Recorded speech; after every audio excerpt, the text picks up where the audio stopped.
بسم الله الحمد لله الثناء لله الصلاة والسلام على رسول الله صلى الله عليه وآله وسلم howlgalladii baryahan ka socday dowlad goboleedka Hirshabeelle sidoodiiba u socdaan dagaalkii lagu qaaday masaajid Cali Guduud looga xidhay cadawga ciidamadii halkaas joogay waxay sii wadeen howlgalkoodii ciidanka xoogga dalka Soomaaliyeed iyo colalka hubeysan ama xoogga hubeysan ee kacdoonka shacabka Soomaaliyeed waxayna ka saarayeen tuulooyinka iyo beeralayda iyo dhulka kaymalayda ee cadawga uu ku jiro way si degan uga saarayeen laana cadaga taktikadiisa waxay kamid tahay in ay dhulkaas galaan kaymaha iyo baadiyaha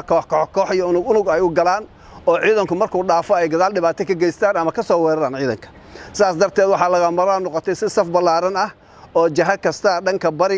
bari dhanka waqooyi dhanka galbeedba si degan in looga socdo waxaana hadda la jaray ilaa iyo 85 kilomitir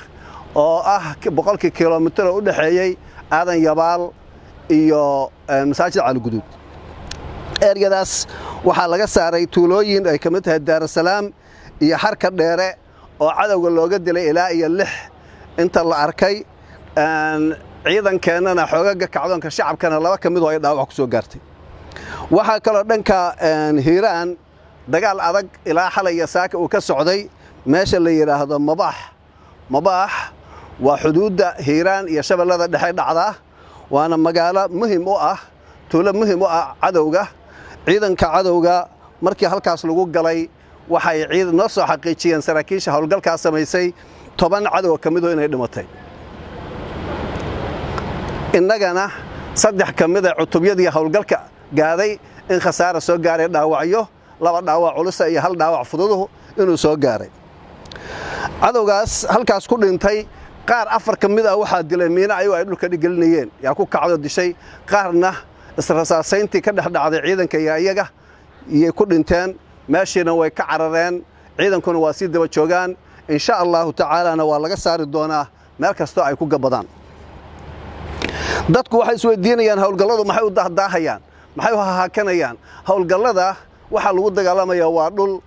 qaabka loo dagaalamayana ma ahan tactic askari ah ee waa tactic ah jabhadeed camal oo kale oo ah dagaalka guerrilla fighting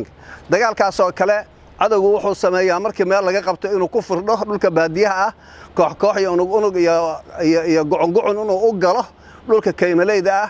dhulkaasna markaas annagana khasab waxa nagu ah annagoo kaashanayna shacabkayaga inaan dhulkaas si degan uga saarno oo aan si shalladu wasaqda timaha uga saartay aan uga saarno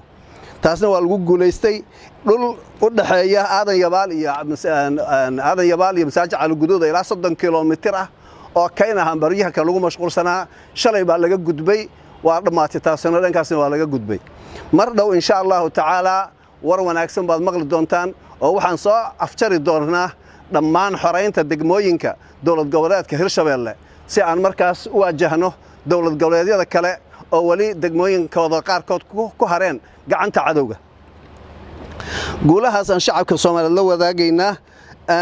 waxyaabaha kale aan ka maqlayna cadawga dhexdiisa oo aan ahayn meeshii operation-ku ka dhacay waxba hadda ka soo hordhici mayno marka howlgalku ka soo dhamaado aadan yabaal oo ciidanku ay galaan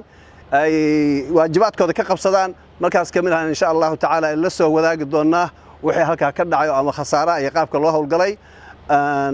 وأنا ما هسنتهين وبالله التوفيق والسلام عليكم ورحمة الله وبركاته.